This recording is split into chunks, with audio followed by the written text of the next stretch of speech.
موضوع الدرس فی وقوع القیامت سورۃ قاف تفسیر ابن کثیر۔ الحمد للہ رب العالمین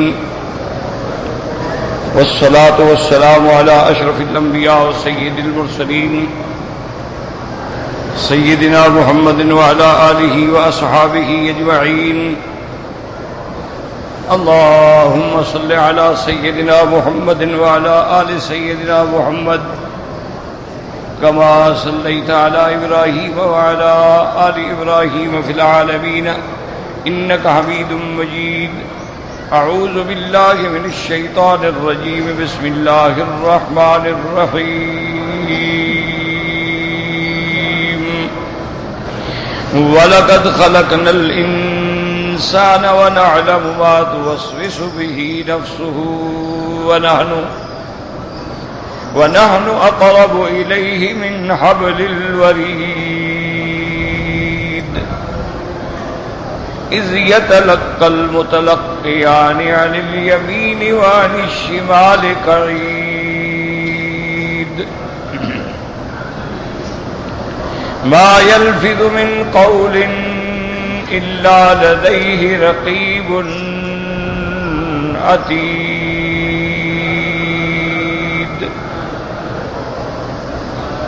وجاءت سكرة الموت بالحق ذلك ما كنت منه تحيد ونفخ في الصور ذلك يوم الوعيد وجاءت كل نفس معها سائق وشهيد لقد كنت في غفلة من هذا فكشفنا عنك غطاءك فبصرك اليوم حديد۔ ان آیات میں وقوع قیامت کا ذکر ہے۔ اس سے پہلے ہم نے سورۃ مبارکہ میں پڑھا قاف والقرآن المجید۔ کاف کا ترجمہ اللہ جانتے ہیں، اللہ قسم کھاتی ہیں قرآن پاک کی جو عظمت والا، بزرگی والا، شان والا۔ بل عجبوا ان جاءہم منذر منہم، اللہ تبارک و تعالی نے فرمایا یہ اضراب، بل اضراب کے لیے ہوتا ہے کہ دیکھو کفار کو اس بات پہ تعجب ہے کہ اللہ نے پیغمبر ان میں سے بھیجا، جن سے بشر میں سے بھیجا، انسانوں میں سے بھیجا۔ فقال الکافرون ھذا شیء عجیب، اب کفار جو ہیں وہ یہ کہنے لگے کہ یہ بات جو ہے انہونی ہے، یہ بات جو ہے عجیب ہے کہ اللہ نے ایک رسول بنایا، وہ بھی بشر بنا کے بھیجا، انسانوں میں سے بھیجا۔ اللہ نے اگر پیغمبر رسول قاصد بھیجنا تھا تو نوری فرشتہ بھیجتے، یعنی ان کو اس بات پہ تعجب ہے کہ اللہ کا پیغمبر بشر کیوں۔ حالانکہ یاد رکھیں کہ حضرت آدم سے لے کر میرے آقا حضرت محمد مصطفیٰ علیہ الصلاۃ والتسلیم تک جتنے پیغمبر ہیں سب اولاد آدم ہیں، سب بشر ہیں، جن سے بشر ہیں۔ اس لیے اللہ فرماتے ہیں وَمَا أَرْسَلْنَا قَبْلَكَ إِلَّا رِجَالًا نُوحِي إِلَيْهِمْ، میرے محبوب آپ سے پہلے بھی ہم نے جتنے پیغمبر بھیجے ہیں سب انسان ہیں، سب مرد ہیں، اور یہ سب جانتے ہیں۔ اور دوسرا ان نے تعجب یہ کیا کہ اِذَا مِتْنَا وَكُنَّا تُرَابًا ذَلِكَ رَجْعٌ بَعِيدٌ، کہ جب ہم مر جائیں گے اور ہم مٹی میں مل جائیں گے اس کے بعد ہمارا دوبارہ لوٹنا جو ہے یہ تو ممکن ہی نہیں ہے۔ بعید مانا بعید الوقوع، یہ مانا نہیں کہ دور ہے، مانا یہ ہو ہی نہیں سکتا، جیسے ہم کہتے ہیں بھئی یہ ناممکن ہے۔ تو ذالک رجع بعید، یہ دوبارہ لوٹنا جو ہے یہ تو بعید الوقوع ہے۔ قد علمنا، اب اللہ نے رد فرمایا قد علمنا ما تنقص الارض منهم وعندنا کتاب حفیظ. اللہ فرماتے ہیں ان کو شبہ ہے کہ جب ہم مٹی ہو جائیں گے تو کیسے پتہ چلے گا کہ یہ مٹی کس کی ہے.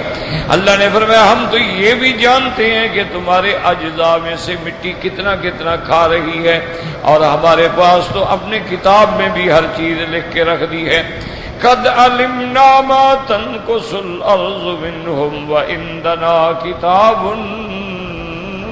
حفیظ. جو ہر چیز جس میں لکھی ہوئی ہے، ذرہ ذرہ لکھا ہوا ہے. اللہ فرماتے ہیں بل کذبوا بالحق لما جاءهم. اللہ نے فرمایا کہ بلکہ انہوں نے صرف یہ نہیں کہ میرے مدنی پاک سے انکار کیا، قیامت سے انکار کیا، بلکہ انہوں نے جب بھی حق آیا تو انہوں نے انکار کیا. وَهُمْ فِي أَمْرٍ مریج. اور ان کا حال یہ ہے کہ یہ ہر چیز کے اندر اختلاف میں پڑے ہیں. پیغمبر کے بارے میں بھی اختلاف میں پڑے ہیں. کبھی کہتے ہیں جادوگر ہے، کبھی کہتے ہیں کاہن ہے، کبھی کہتے ہیں شاعر ہے، کبھی کہتے ہیں مجنون ہے. اسی طرح قیامت میں بھی شک میں پڑے ہوئے ہیں. اب اللہ دلائل دیتے کہ افلم ينظروا الى السماء فوقهم كيف بنيناها. اللہ فرماتے ہیں کیا یہ نظر نہیں ڈالتے، غور نہیں کرتے، تدبر نہیں کرتے آسمانوں میں جو ہم نے بنائے ہیں. تو اگر اتنے بڑے آسمان بنانے پہ ہم قادر ہیں تو ایک چھوٹے انسان کو دوبارہ اٹھانے پہ ہمیں کیا مشقت ہے. اس لیے فرمایا بنیناہا وزیناہا، اور ہم نے پھر ان آسمانوں کو زینت دی. زیناہا کیا معنی؟ تارے ٹانکے ستاروں کا نظام بنایا، شمس و قمر کا نظام بنایا، سیارات کا نظام بنایا، ابراج کا نظام بنایا. تبارک الذی جعل فی السماء بروجا وجعل فیہا سراجا وقمرا منیرا. اور اللہ فرماتے ہیں میری قدرت، میری سنائی کا کمال دیکھو. ما لہا من فروج، کہ آسمانوں کو بغیر ستون کے کھڑا کیا، اتنا بلند کر دیا، اتنا بڑا قبہ زمین کے اوپر بنا دیا، لیکن آج تک اس میں کوئی ذرے کے برابر بھی سوراخ نہیں ہے. یاد رکھیں یہ جو سائنسدان کہتے ہیں کہ سوراخ ہو گیا ہے، وہ تو اوازون کے اندر ہے. وہ جو غلاف ہے وہ تو آسمانوں کے بہت نیچے ہے، اس کا آسمانوں سے کوئی تعلق نہیں.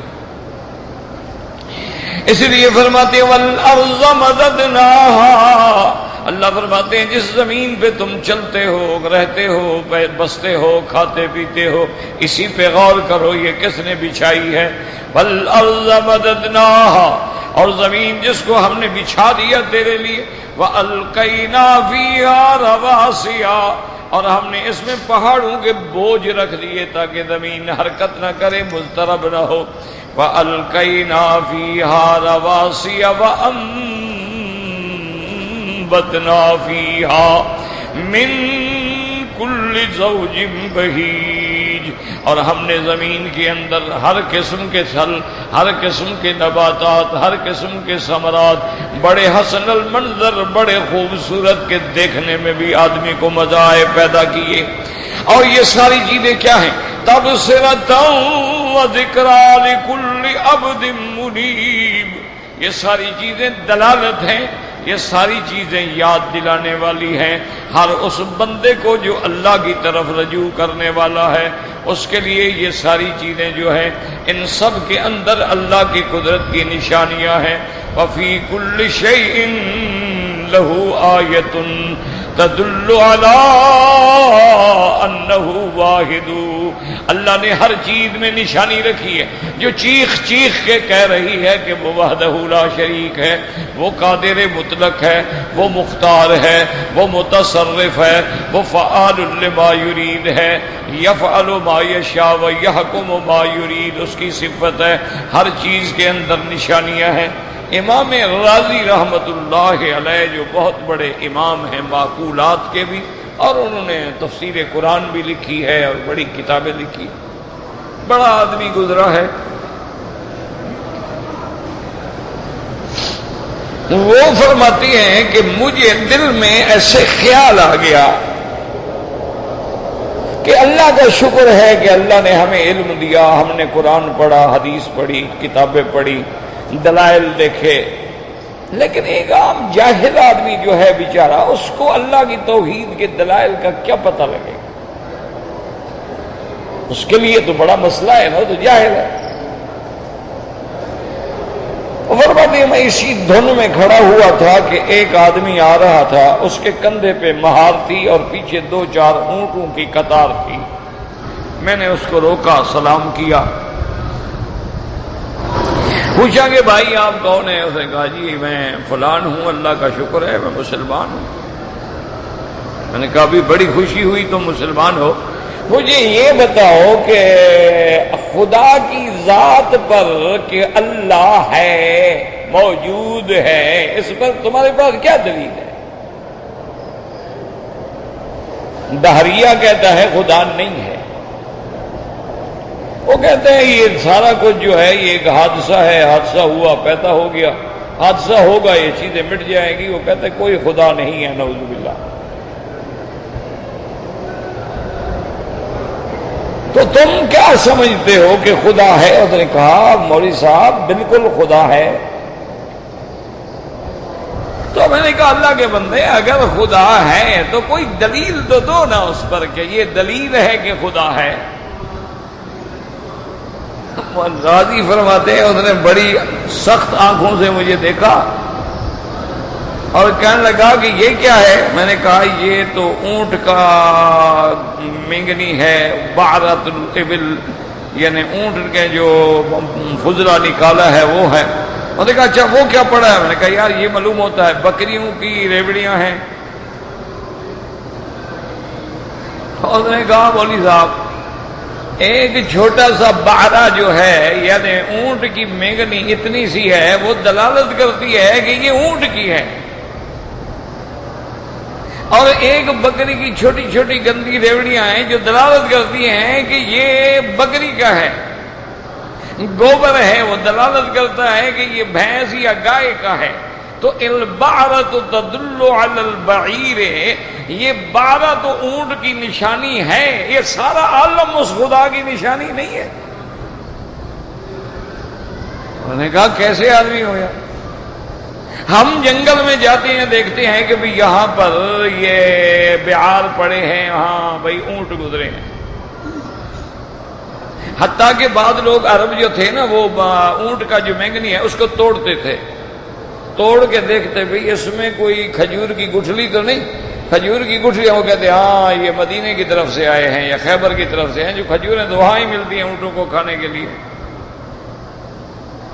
انہوں نے کہا اتنی چھوٹی چیزیں ہر وجود پہ دلالت کر رہی ہیں، ایک مینگنی بکری پہ دلالت کر رہی ہے، 12 اونٹ پہ دلالت کر رہا ہے، گوبر گائے پہ دلالت کر رہا ہے، یہ ہر چیز جو ہے اپنے ایک وجود پہ دلالت، یہ سارا نظام کائنات جو ہے وہ دلالت نہیں کرتا کہ میرا بھی کوئی بنانے والا ہے۔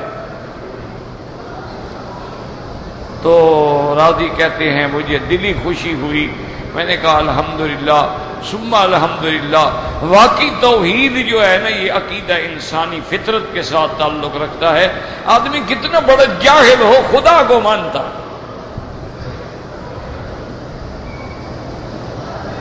دنیا میں بڑے بڑے منکر پیدا ہوئے، لیکن ایک گھڑی ایسی ضرور آ جاتی ہے کہ جب آدمی کہتا ہے او اللہ مجھے بچا۔ آج بھی آپ چلے جائیں دنیا کے ہسپتالوں میں، یہودیوں کی ہوں، نصرانیوں کی ہوں، مسلمانوں کی ہوں، ہندوؤں کی ہوں، سکھوں کی ہوں، جب بالکل آس امید کے دیے بجھ جاتے ہیں اور ڈاکٹر کھل کے جواب دے دیتے ہیں کہ بھئی اب اس کے بچنے کی کوئی امید نہیں ہے، اب کوئی دوا کارگر نہیں ہے، اب دعا کرو، تو اس وقت عیادت کرنے والے بھی اور وہ مریض بھی کسی نہ کسی حال میں ضرور کہتا ہے مسلمان ہے تو اللہ، ہندو ہے تو بھگوان کہہ دے گا۔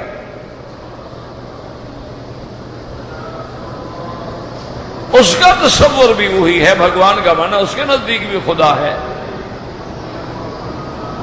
یہ جو دیوی دیوتا ہیں وہ بھی یہی سمجھتے ہیں کہ یہ ہمارے سفارشی ہیں، یہ اصل تو کام سارے بھگوان کرتا ہے. ان کی رضا سے ہمیں اس کی رضا مل جاتی ہے. اس لیے ہم ان کے آگے، چونکہ وہ جو اصل بھگوان ہے وہ تو نظر نہیں آتا، تو ہم اپنی تسکین قلب کے لیے ہم نے اس کے اوتار دیوی دیوتا بنائے ہوئے ہیں. ان پر ہم پھول ڈالتے ہیں، ان کے آگے بنتی کرتے ہیں، ان کے آگے بھجن گاتے ہیں. دل کی تسکین ہو جاتی ہے کہ بھائی یہ جو کچھ ہم کر رہے ہیں تو اصل بھگوان راضی ہو جائے گا. ان کا بھی ایک تصور ہے، یاد رکھو. دیکھو نا، ہندو اپنے آپ کو جلاتے ہیں، تو آپ کو پتہ ہے کیوں جلاتے ہیں؟ پاگل ہو گئے؟ نہیں، پاگل ہو گئے ہیں کہ اپنے ہاتھ سے لکڑیوں کا ڈھیر لا کر اپنے ماں یا اپنے پتا کی، اپنے باپ کی، بہن کی، بیوی کی لاش رکھ کے اپنے ہاتھ سے لکڑی کی شمع بنا کے آگ دیتے ہیں، جلاتے ہیں. کیا پاگل ہو گئے؟ نہیں، اس کا معنی یہ ہے کہ ان کا بھی قیامت پہ یقین ہے کہ ایک دن آئے گا جب حساب ہونا ہے. اس لیے ہم جل جائیں، راکھ ہو جائیں. ہماری راکھ کو جمنا میں ڈال دو، گنگا میں ڈال دو، ہواؤں میں اڑا دو، تاکہ اس حساب سے ہم بچ جائیں. اور یہ آپ کی کتابوں میں حدیث شریف میں موجود ہے کہ ایک بندہ مرنے لگا، وہ تو مسلمان تھا نا. اس نے اپنی اولاد کو کہا کہ بھئی میں بڑا اللہ کا نافرمان ہوں، میری ساری زندگی گناہوں میں گزر گئی ہے اور میرے اوپر بڑا عذاب ہوگا، میں مر جاؤں تو مجھے جلا دینا، اور میری راکھ جو جمع ہو جائے اس کی آدھی راکھ کو تو دریاؤں میں بہا دینا، اور آدھی راکھ کو جب تیز ہوا چل رہی ہو ہوا میں اڑا دینا. میں بڑا گناہگار ہوں، میں نے ساری زندگی اس کی نافرمانی کی ہے، اب سامنے جاتے ہوئے ڈرتا ہوں اس طرح مٹی ہو جاؤں گا، راکھ ہو جاؤں گا، جان چھوٹ جائے گی.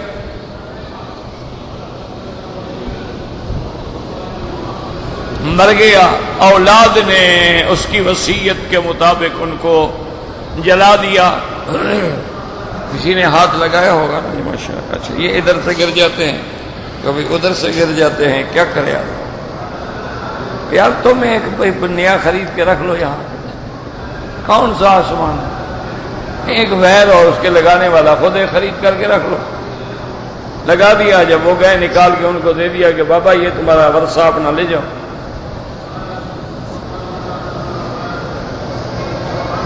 اب جناب اس بندے کو انہوں نے جلا دیا، اڑا دیا. اب اللہ کے آگے کیا مشکل ہے؟ انما امرہ اذا اراد شیئا ان یقول له کن فیکون فسبحان الذی بیدہ ملکوت کل شیء. اللہ نے حکم دیا ہواؤ حاضر، کٹھی کرو راکھ میرے بندے کی، دریاؤ نکالو باہر میرے بندے کی مٹی. سب کٹھی ہو گئی. حکم دیا کن میرا بندہ کھڑا ہو جا. بندہ کھڑا ہو گیا، زندہ ہو گیا. اللہ فرمائیں گے لما فعلتا، میرے بندے تم نے کیا کیا؟ اور بے وقوف آدمی، آگ تو عذاب ہوتا ہے، تم نے اپنے آپ کو خود عذاب میں ڈالا. آگ عذاب ہے، جہنم عذاب ہے. تم نے اپنے آپ کو آگ کے حوالے کر کے کیوں ایسا عمل کیا؟ کہتا ہے مولا آپ جانتے ہیں، انت عالم، آپ کے آگے کوئی چیز چھپی نہیں، میں نے تیرے ڈر کی وجہ سے یہ کیا تھا. آپ جانتے ہیں مجھے پتا تھا کہ میرا حساب ہوگا. ان تبدوا ما فی انفسکم او تخفوہ یحاسبکم بہ اللہ. اللہ فرماتے ہیں چاہے تم ظاہر کرو یا دلوں میں چھپاؤ، اللہ ذرے ذرے کا حساب لیں گے.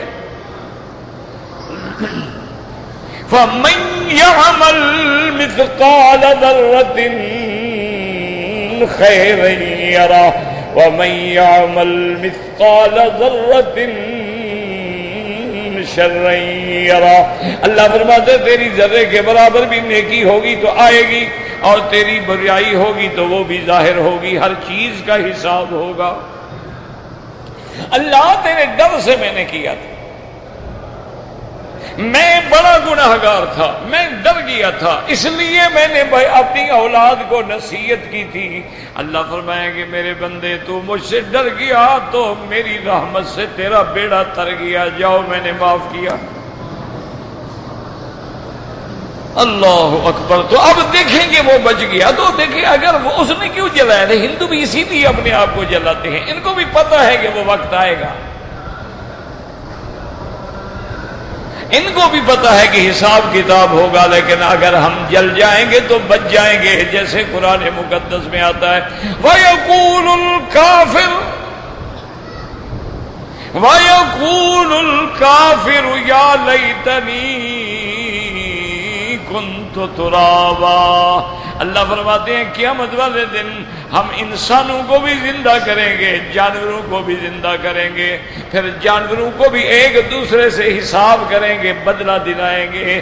اگر کسی سینگ والے جانور نے بے سینگے جانور کو مارا ہوگا تو اس کا بھی بدلہ دیا جائے گا، اور جب سارا حساب کتاب ہو جائے گا اللہ فرمائیں گے کونوا ترابا، سب مٹی ہو جاؤ،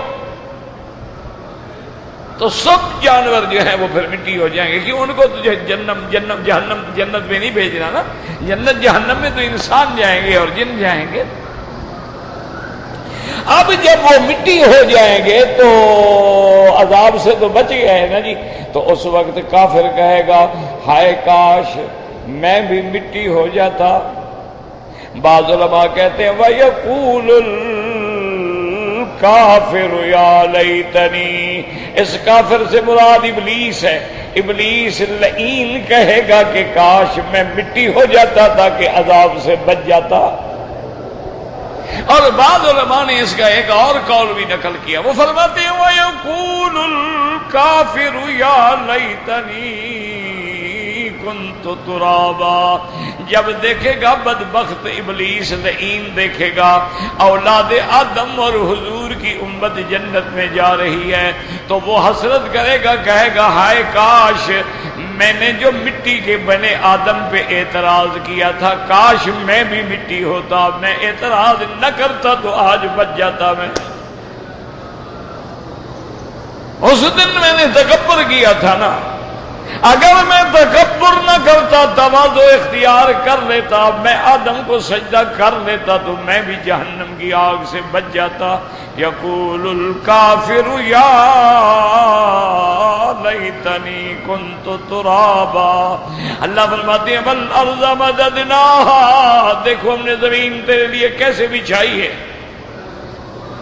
اور یاد رکھیں اذا الارض مدت، اور جس خدا نے بچھائی ہے وہ خدا اس زمین کو فنا کرنے پہ بھی قادر ہے، اس لیے فرماتے ہیں اذا زلزلت الارض زلزالها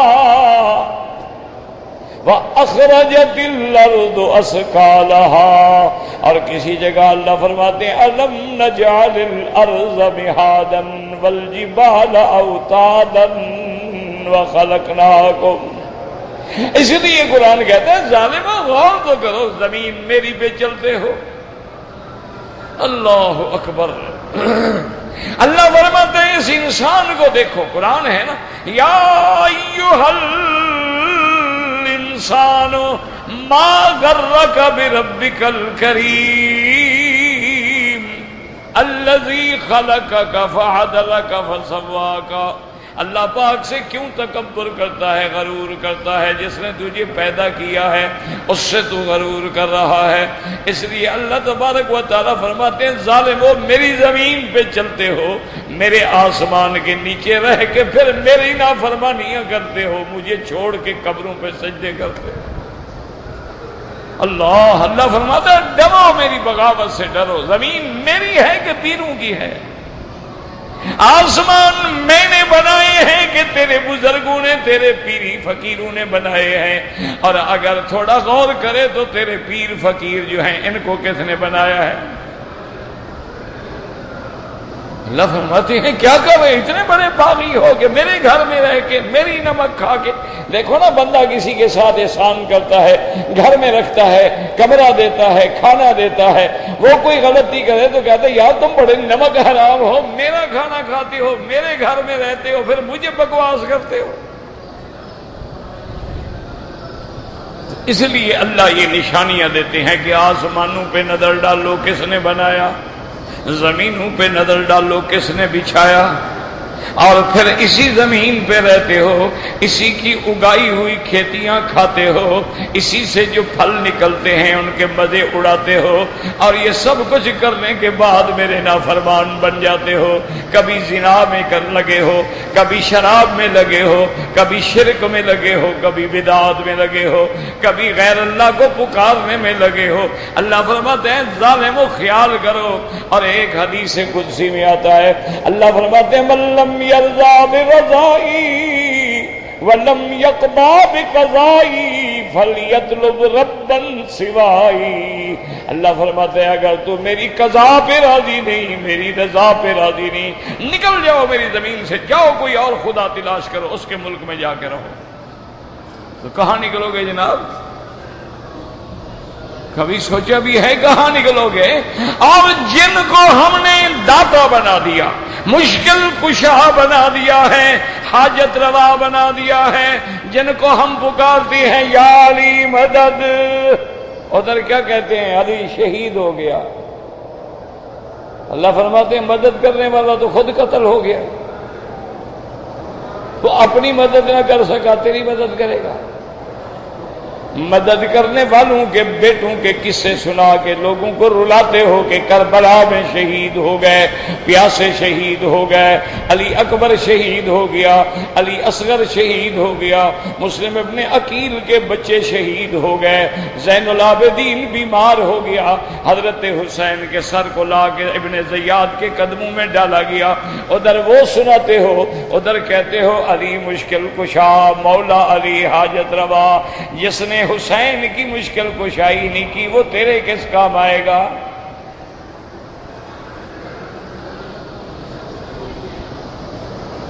خدا کے لیے غور کیا کرو. یا علی مدد, یعنی یہ کبڈی کھیلتا ہے, ننگا کھڑا ہے بدبخت, کہتا ہے یا علی مدد. کربلا نہیں پہنچا, اس کی کبڈی میں مدد کرنے آئے گا. ایسی مخلوق بھی تم نے دیکھی ہے کہ بھئی ننگا کھڑا ہے, ملعون ہے. حضور نے فرمایا جو اپنے سطر کو کھولتا ہے دکھاتا ہے اس پہ بھی لعنت ہے, دیکھنے والوں پر بھی لعنت ہے. اب کبڈی ہو رہی ہے, وہ دکھانے والا بھی لعنتی, دیکھنے والے بھی لعنتی ہیں, اور کبڈی میں حضرت علی کو پکارے علی مولا علی مشکل کشا, جلدی پہنچو, کربلا سے آتے ہوئے وقت لگے گا نا.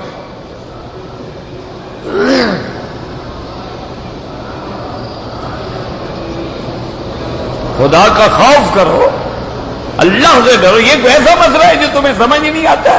جو بندہ خود مر جائے, زمین کے نیچے دفن ہو جائے, وہ کیسے مشکل کشا ہو سکتا؟ یاد رکھو مشکل کشا وہ ہے جس کو کبھی مشکل نہ پڑے. لا حول ولا قوت,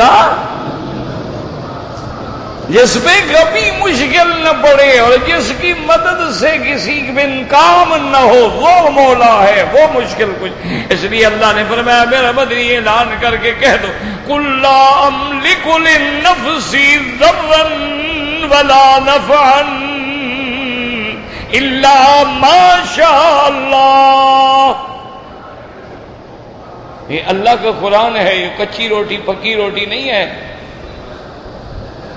یہ جناب کوئی بی پی کا لکھا ہوا قصہ نہیں ہے, یہی رانجھا نہیں ہے, یہ سیف الملوک کی کہانی نہیں, قرآن ہے قرآن. اللہ فرماتے ہیں میرے مدنی اعلان کر دو کہ لا املک, میں اپنے نفع نقصان کا بھی مالک نہیں. اللہ کا نبی فرماتے ہیں میں اپنے نفع نقصان کا بھی مالک نہیں, تو تیرے نفع نقصان کا مالک کیسے ہو سکتا ہوں؟ تو اگر انبیاء بھی نفع نقصان کے مالک نہیں تو پھر اولیاء یا حضرت علی کیسے مشکل کشا ہو سکتے ہیں؟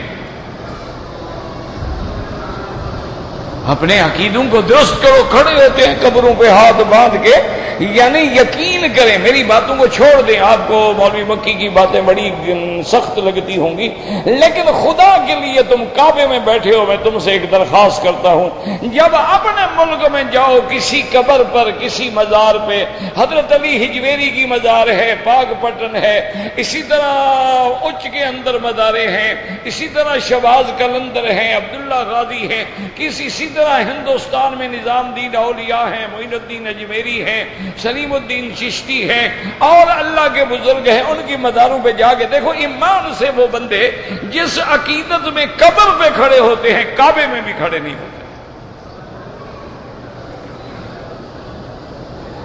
وہاں جا کے دیکھ لینا، اگر میری بات جھوٹ ہو تو جو مرضی آئے مجھے گالیاں دینا، میری طرف سے تمہیں معاف ہیں گالیاں، اور اگر دیکھ لو کہ ہاتھ باندھ کے کھڑے ہیں اور جناب جھوم رہے ہیں اور الٹے پاؤں چل رہے ہیں کہ جناب مزار کو پشت نہ ہو جائے، کعبے کو ہوتی ہے ہو جائے، مزار کو نہ ہو جائے،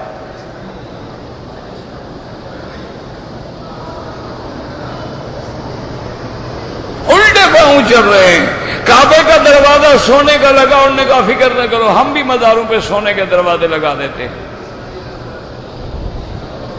تم کعبے کا غسل دیتے ہو، انہوں نے کہا ہم قبر کا غسل دیتے ہیں، چلو آؤ قبروں کو غسل دے رہے ہیں، زندہ کبھی غسل نہیں دیا بزرگ کو، قبر کو غسل دینے آ گئے، زندہ اس کا کبھی پیر بھی نہیں دھویا ہوگا ظالموں نے۔ اسی لیے یاد رکھیں کہ شیخ الاسلام ابن تیمیہ رحمت اللہ علیہ نے لکھا ہے کہ ابلیس اتنا بڑا لعنتی ہے کہ یہ اللہ والے علماء ہوں یا اولیاء ہوں، ان کو زندگی میں بھی دکھ دیتا ہے، مرنے کے بعد بھی دکھ دیتا ہے۔ انہوں نے پوچھا کیسے؟ فرمایا جب وہ زندہ ہوتے ہیں ان کو وہاں بھی کہہ کے پتھر مرواتا ہے، اور جب وہ مر جاتے ہیں ان کی قبروں پہ سجدے کرواتا ہے۔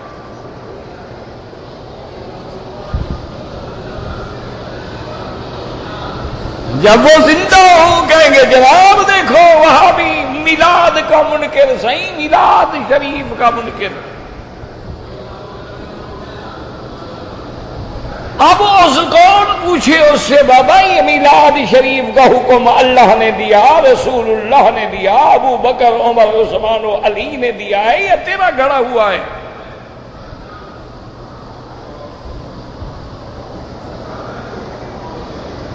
اور اگر میلاد نہ کرنے سے بندہ رحمت سے اور حضور کی محبت سے محروم ہو جاتا ہے، مجھے لاکھوں صحابہ میں کسی ایک صحابی کا میلاد کرنا دکھاؤ، ورنہ وہ سارے محروم تھے، تم نصیب والے ہو۔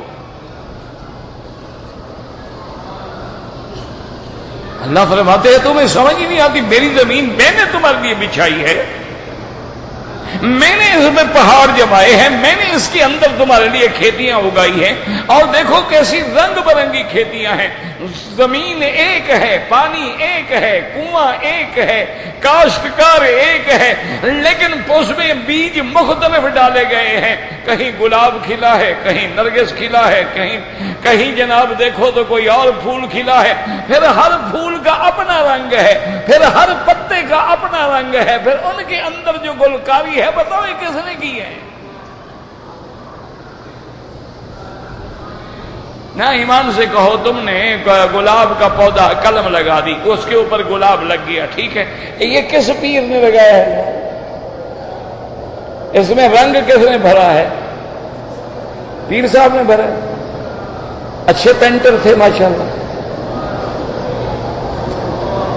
کس نے بھرا ہے؟ ایسے اللہ ایسے کہتے ہیں جیسے مجبوراً کہنا پڑ رہا، یقین تو نہیں ہے، چلو کہہ دو بابا پیر نے بھرا ہے، دوبارہ کیا جاتا ہے؟ جب پیر تمہیں اتنا بڑا بچہ دے سکتا ہے تو اتنا سارا پھول کیوں نہیں بنا سکتا ہے پھر؟ اچھا اگر پیر کے اپنے بچے نہ ہوں پھر خود لا ولد ہے، لوگوں کو اولاد دے رہا ہے، فیکٹری لگائی ہوئی ہے اولاد کی۔ خدا کا خوف کرو، یہ شرک تو ابو جہل نے بھی نہیں کیا۔ پتہ ہے ابو جہل کا کیا نام تھا؟ پیر نے دیتا، کیا خیال ہے آپ؟ نہیں، ابو جہل کا نام کیا تھا؟ پیر نے دیتا، پیر بخش، فقیر بخش، مولا بخش، حسین بخش، نصیر بخش، کیا نام تھا؟ چلو آپ بتا دیں مجھے کیا نام تھا ابو جہل کا؟ کوئی پیر کے نام پہ؟ عمرو ابن ہشام ابو جہل ہے، نام عمرو ابن ہشام ہے، کنیت ابو الحکم ہے بدبخت کی۔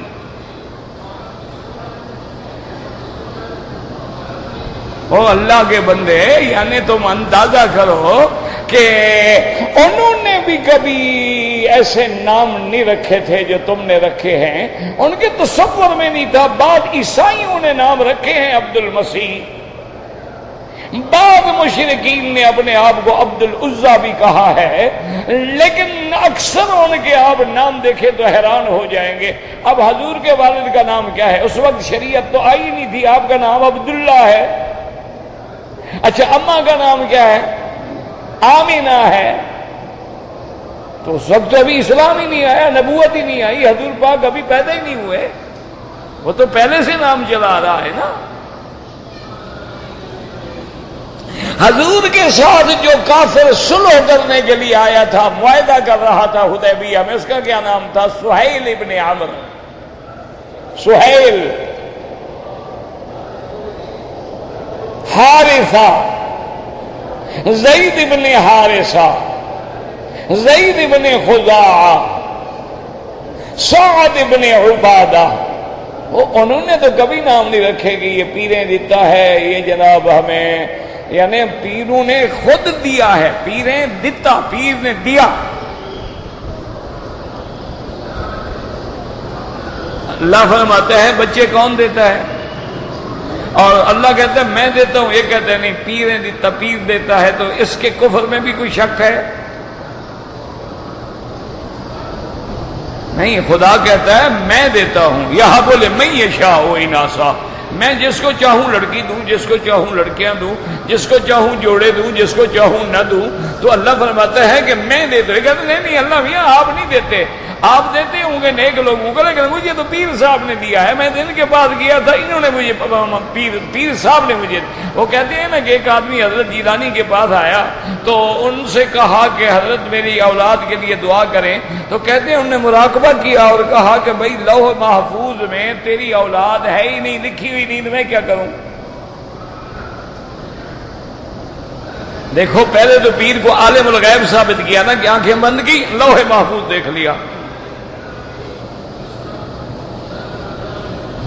یہ چھوٹی موٹی باتیں نہیں، یہ تو اتنا بڑا کفر ہے ایمان سے، مکے کے کافروں کو بھی یہ کفر نہیں آتا ہوگا۔ اب جناب انہوں نے نظر ڈالی، انہوں نے کہا بھائی تمہاری لوح محفوظ میں اللہ نے اولاد نہیں لکھی ہے تو میں کیا کروں؟ انہوں نے کہا حضرت خدا لکھے نہ لکھے میں نے تو آپ سے لینی ہے نا، میں آپ کا مرید ہوں، میرا اللہ سے کیا تعلق ہے؟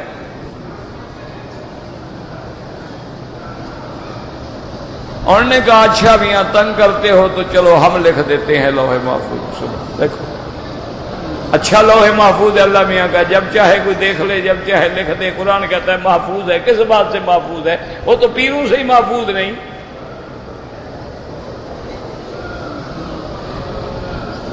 اتنا بڑا کفر اور شرک ایمان سے کہیں مکے کے کافروں میں بھی نہیں تھا۔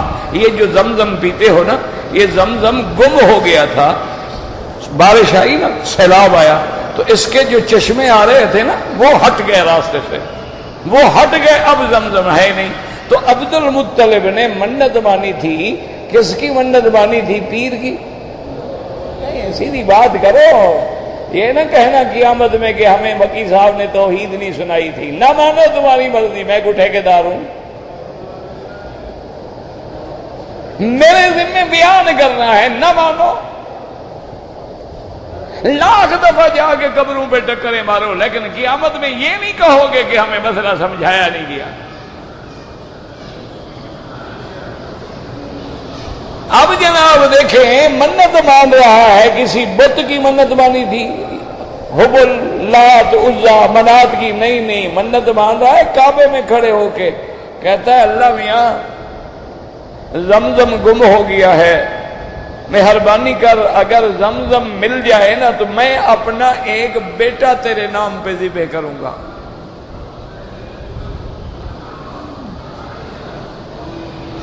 کبھی مولوی صاحبان سے پوچھنا یہ عبد المطلب کو یہ خیال کیوں آیا کہ بیٹا ذبح کروں گا؟ کہہ دیتا میں اونٹ ذبح کروں گا، میں خیرات کروں گا، میں غریبوں کو کھانا کھلاؤں گا، غریبوں کو کپڑے پہناؤں گا، یہ بیٹے کے ذبح کا خیال کیوں آیا؟ عبد المطلب سردار تھا مکے کا، دادا تھا سرکار محمد مصطفیٰ کا، بہت بڑا انسان تھا۔ اس کے دماغ میں آیا یہ زمزم جس کے پاؤں سے نکلا ہے نا، اس کی بھی تو قربانی ہوئی تھی نا اللہ کے راستے میں، تو اب اگر ہمیں پھر زمزم ملے تو پھر میں بھی تو قربانی دوں نا بیٹے کی۔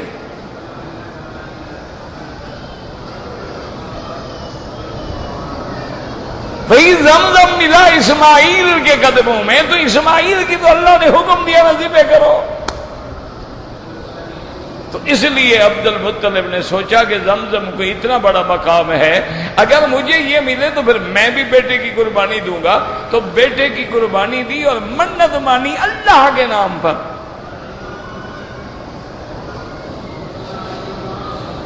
اور ہم کیا منت مانتے ہیں جناب؟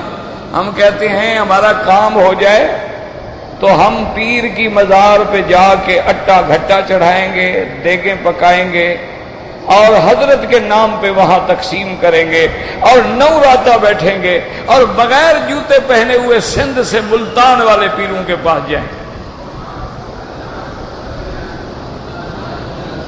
اچھا خدا کی قدرت یہ ہے، پیر بڑے چلاک ہیں، ملتان والوں کا کام ہو تو وہاں کا پیر نہیں کرتا، ان کو شہباز قلندر کے پاس آنا پڑتا ہے۔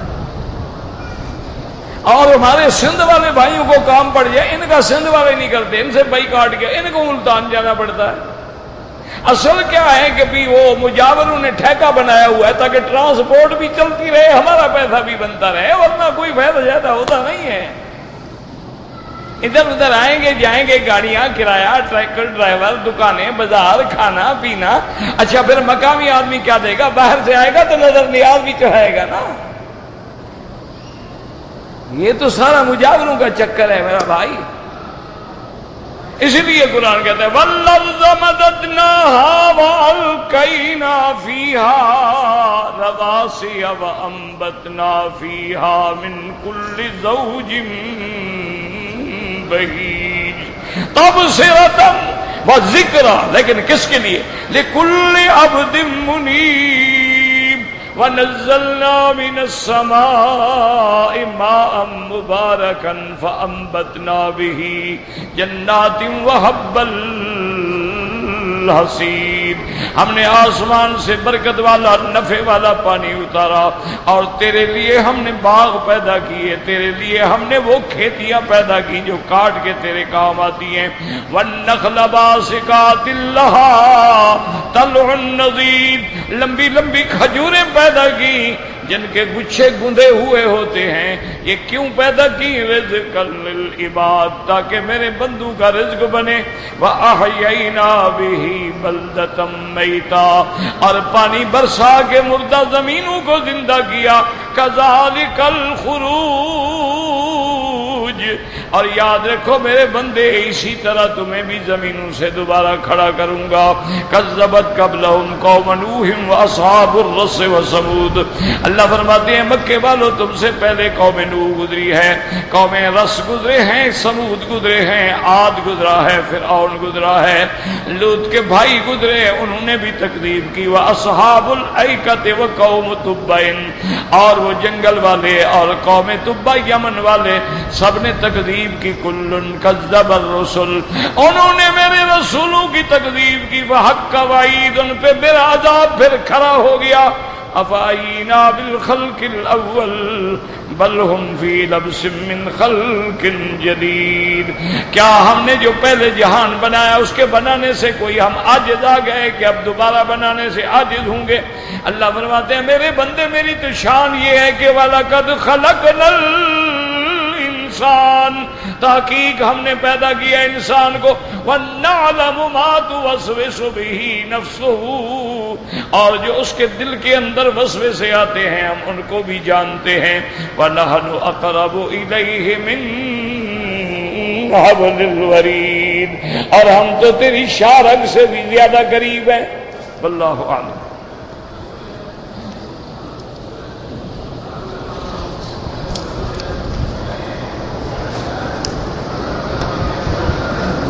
کہتے جی کہ ایک ایسا فرقہ بھی ہے جو ائمہ اربعہ کی تنقید کرتا ہے، انکار کرتا ہے. دعا کریں اللہ ہدایت دے. میرا بھائی ہم تو کوشش کرتے ہیں اپنی طرف سے ہر دوست کو سمجھانے کی، ان کے لیے بھی کوشش کرتے رہتے ہیں. یہ روزانہ جو ہم ائمہ کرام کا نام لیتے ہیں اس کا کیا مقصد ہوتا ہے؟ یہی تو ہوتا ہے نا کہ لوگوں کو سمجھ آئے کہ اس کے بغیر گزارا نہیں. محدثین کا کام حدیثیں جمع کرنا ہے، فقہا کا کام ان سے مسائل کو نکالنا.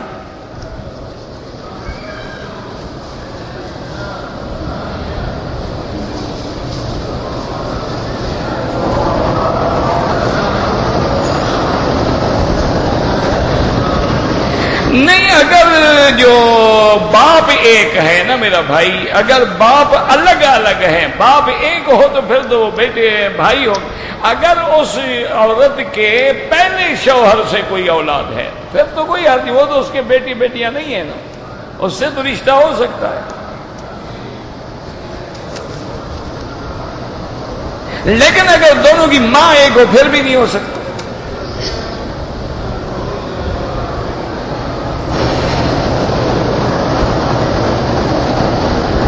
بہرحال لڑکی کی ماں باپ کے بغیر نکاح نہیں ہو سکتا.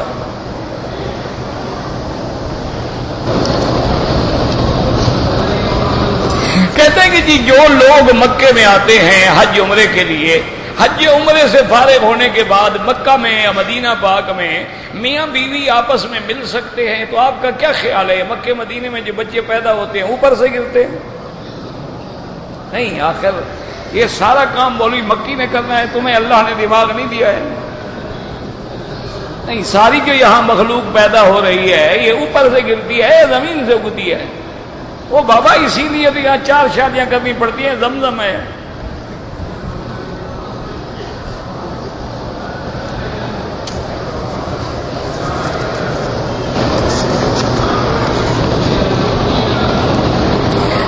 کہتے ہیں جی کہ مجھے مسئلہ پوچھنا ہے تو ٹیلی فون نمبر لکھ دیں. اب میں پہلے لکھنے بیٹھوں ماشاءاللہ، باقی کھڑے رہیں. ماشاءاللہ فارغ وقت میں ملو اللہ کے بندے.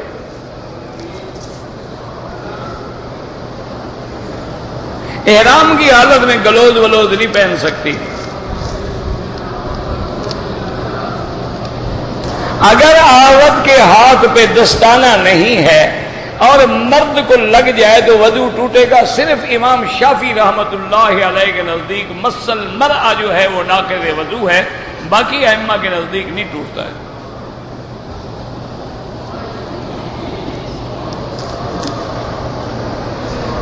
اللہ ہر مسلمان کے بچوں کو صالح بنائے اور والدین کا فرما بردار بنائے اور امتحانوں میں کامیاب فرمائے.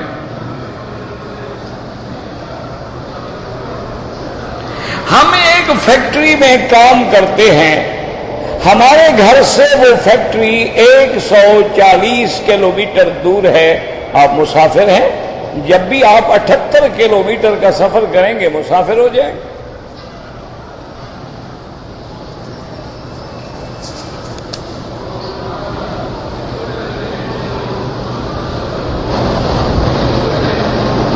ایک آدمی نے جھوٹی قسمیں کھائیں، توبہ کرو، اس کا کوئی کفارہ نہیں ہوتا. خدا کو یہ کس نے کہا کہ جھوٹی قسم کا بھی کفارہ ہوتا ہے؟ وہ تو یہ ہے کہ اگر کوئی بندہ کسی اچھے کام کو کرنے کے بجائے قسم کھا لے کہ جی مجھے اللہ کی قسم ہے میں بھائی کے گھر میں نہیں جاؤں گا، تو حالانکہ یہ ناجائز ہے، اس کو بھائی کے گھر میں جانا چاہیے. تو اب قسم توڑ کے 10 مسکینوں کو کھانا کھلائے. جھوٹی قسم تو توبہ کرے، وہ تو گناہ کبیرہ ہے.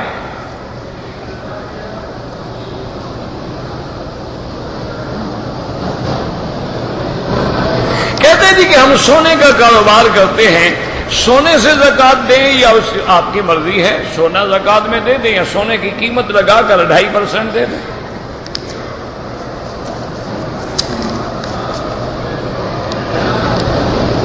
حج بدل وہ بندہ کرے جس نے پہلے اپنا حج کیا.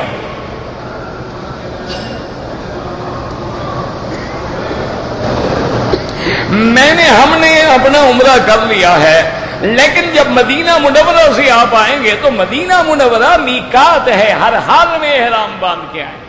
اور پھر تم کتنے خوش نصیب ہوگے، تمہیں مدینے پاک سے احرام کا موقع ملے گا جہاں سے حضور نے احرام باندھا ہے۔ بھئی حضور پاک نے پاکستان سے تو احرام کبھی نہیں باندھا نا، تو آپ نے تو مدینے سے باندھے، اس کے تم مسئلے پوچھ رہے ہو۔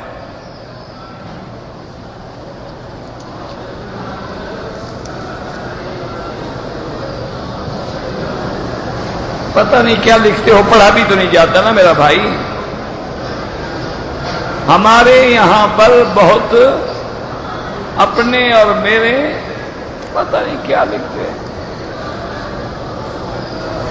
نفلی طواف میں کوئی پہلے 3 چکروں میں نہیں دوڑنا، وہ تو اگر عمرے کا طواف ہو، احرام باندھا ہوا ہو تو کندھا بھی نکالے اور رمل بھی کرے۔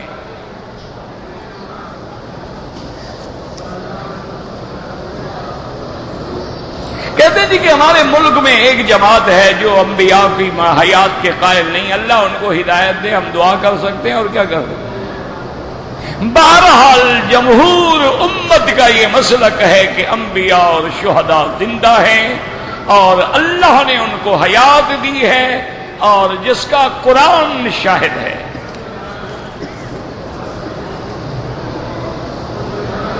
اگر کوئی آدمی چھٹی پہ گیا ہے پاکستان، واپس آئے گا ہر حال میں احرام باندھے گا، نہیں باندھے گا دم پڑے گی، عمرہ بھی ادا کرنا پڑے گا۔ یہ کیا مانا ہے کہ چھٹی کیا تو دین کو بھی چھٹی ہو گئی؟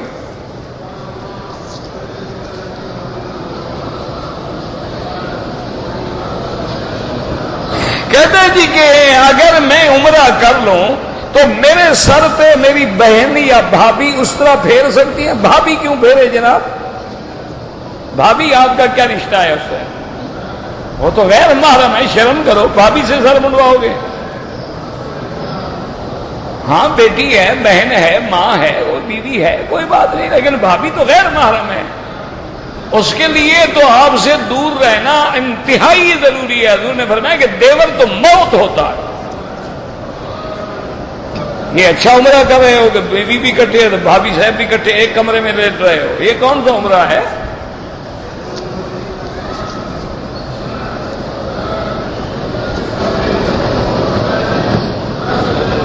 میری گھر والی کو نفسیاتی تکلیف ہے، علاج کیا ہے، نماز روزہ نہیں کرتی، روٹی پٹی کھاتی ہے، تمہارے حقوق ادا کرتی ہے، تکلیف بھی صرف نماز روزے میں ہے۔ ایک کوئی تکلیف نہیں ہوتی، سورت بقرہ گھر میں پڑھو، اس پر دم کرو، پانی پہ دم کرو، اس کو پلاؤ اور 24 گھنٹے گھر میں کیسٹ چلاؤ سورت بقرہ کا۔ جس گھر میں سورت بقرہ ہوگی شیطان بھاگ جائے گا۔ اگر نماز کے فوراً بعد مغرب کے واجب الطواف بالکل پڑھیں۔ کہتے جی کہ ہم ڈیرہ اسماعیل خان میں دیوبندیوں پر بڑی پریشانی، اللہ مشکلات حل کرے۔ اللہ تبارک و تعالی مسلمان علماء اہل حق جس ملک میں ہیں، جس زمین میں ہیں، ان کی جان مال آبرو عزت کی حفاظت کرے۔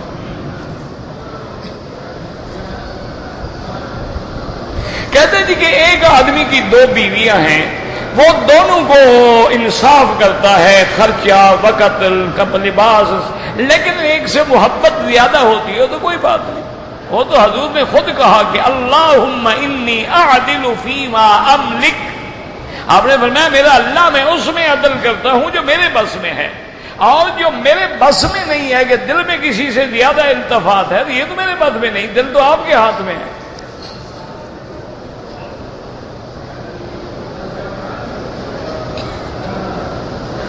ایک عورت نے اگر کسی دوسرے بچے کو دودھ پلایا ہے، جس بچے نے دودھ پیا ہے اس کی یہ ماں ہے، اس کی اولاد اس کے بہن بھائی ہیں، اس کے اور بھائی جنہوں نے دودھ نہیں پیا ہے ان سے رشتہ ہو سکتا ہے، ان کا کیا قصور ہے؟ انہوں نے تو دودھ پیا ہی نہیں۔ کہتے جی کہ چند مسلمان کھانا کھائیں اور خاموش رہیں، تمہاری مرضی، خاموش رہو، کوئی بات بھی کرو تو منع نہیں ہے۔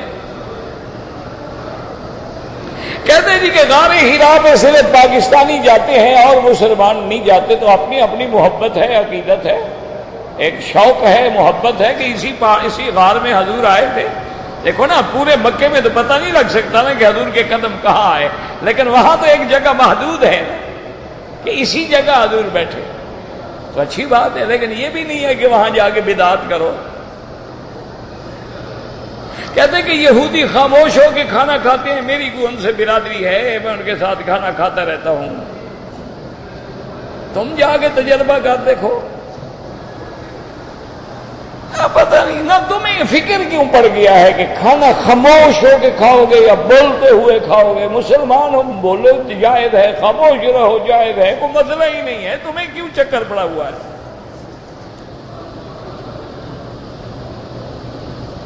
اگر ایک آدمی نے عمرہ کیا ہے، عصر کے بعد طواف کر لیا ہے، 2 رکعت نہیں پڑھی، صفا مروہ دوڑنے چلا گیا، 2 رکعت مغرب کے بعد پڑھی، بالکل ٹھیک ہے، کوئی مسئلہ نہیں۔ غیر مسلم سے سلام نہ کریں، السلام علیکم نہ کہیں، والسلام علی من اتبع الہدی، اس پہ سلام ہو جو ہدایت کے رستے کی پیروی کرے۔ یا کہنے کی ضرورت نہیں، ویسے جیسے وہ کرتے ہیں وہی ہاتھ ملا لیا بس۔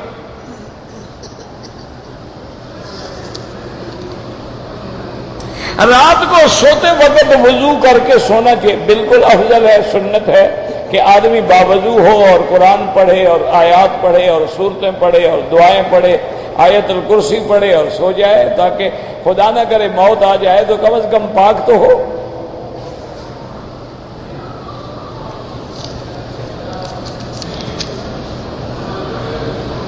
ہر وقت اگر وضو کے ساتھ رہیں تو بڑی اچھی بات۔ ہر وضو کے بعد تحیت المسجد وضو پڑھیں، بہت بڑا ثواب ہے۔ نہ پڑھ سکیں کہ نفل ہے، مستحب عمل ہے، نہیں پڑھا تو نہیں پڑھا۔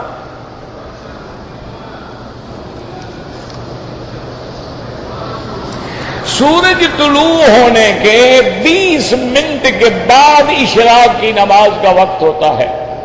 جب سورج نکل آتا ہے، یہ جو گھڑیوں میں ٹائم لکھا ہے نا شروع کی، یہ سورج نکلنے کا ٹائم ہے، اس کے ٹھیک 20 منٹ کے بعد جو ہے نماز کا وقت ہوتا ہے۔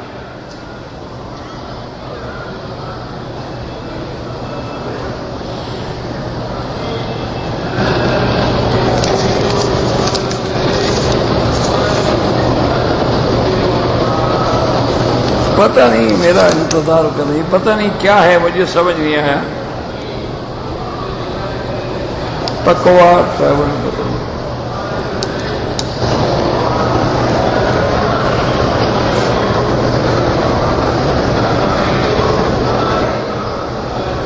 کہتے ہیں جی کہ جن جو ہیں وہ جنت کے کناروں پہ ہوں گے۔ کیوں جناب؟ جن بھی جنت میں جائیں گے، وہ بھی مسلمان ہیں، جنوں میں صحابہ ہیں، تابعین ہیں، محدث ہیں، فقہا ہیں، علماء ہیں۔ جیسے ان میں شرارتی لوگ ہیں، ان میں اچھے بھی تو ہیں نا۔ اور یہ بھی یاد رکھو، جتنے فرقے انسانوں کے اندر ہیں، یہ سارے فرقے جنوں کے اندر بھی موجود ہیں۔ جیسے تمہارے ہاں ہے نا، یہ سنی ہے، یہ شیعہ ہے، یہ رافضی ہے، یہ خارجی ہے، یہ ناصبی ہے، یہ کرامیہ ہے، یہ قدریہ ہے، یہ مشبہ ہے، یہ مجسمہ ہے، یہ معتزلہ ہے، فلان ہے، یہ قادیانی ہے، ان میں بھی یہ ساری بلائیں موجود ہیں۔ اور بہرحال اللہ پاک جیسے تمہیں جنت دیں گے، ان کو بھی دیں گے کہ یا معاشر الجن والانس۔ اللہ نے قرآن میں دونوں کو خطاب کیا، فَبِأَيِّ آلَاءِ رَبِّكُمَا تُكَذِّبَانِ۔ اللہ نے اپنی نعمتیں دونوں کے لیے رکھی ہیں، وہ بھی جنت میں جائیں گے، تم بھی جنت میں جاؤ گے۔ لیکن الحمدللہ جنت میں جانے کے بعد ہمارے حالات سب بدل جائیں گے۔ وہاں نہ کوئی حسد ہوگا، نہ بغض ہوگا، نہ لڑائی ہوگی، نہ جھگڑا ہوگا، نہ کینہ ہوگا، نہ شاہنا ہوگا، آپس میں عزت ہوگی، الفت ہوگی۔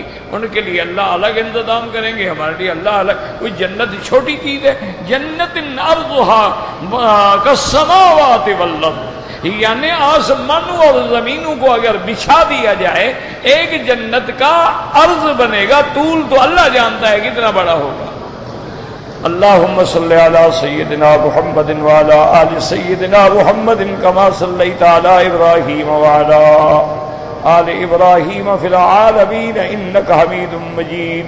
یا علی یا عظیم یا علیم یا حلیم، یا علیم یا حلیم یا علی یا عظیم، یا علیم یا حلیم یا علی یا عظیم، یا سابغ النعم ویا دافع النقم، یا فارج الغم، یا کاشف الظلم، یا عادل من حکم، یا حسیب من ظلم، یا ولی من ظلم، یا اولا بلا بدایت وآخرا بلا نہایت، اجعل لنا من امرنا فرجا ومخرجا، اللهم اشفنا واشف مرضانا وارحم موتانا واستجب دعانا ولا تخيب رجاءنا برحمتك يا ارحم الراحمين، اللهم انصر الاسلام والمسلمين، اللهم انصر المجاهدين في كل مكان، اللهم أيدهم بنصرك يا قوي يا عزيز، اللهم اهلك أعداءك أعداء الدين،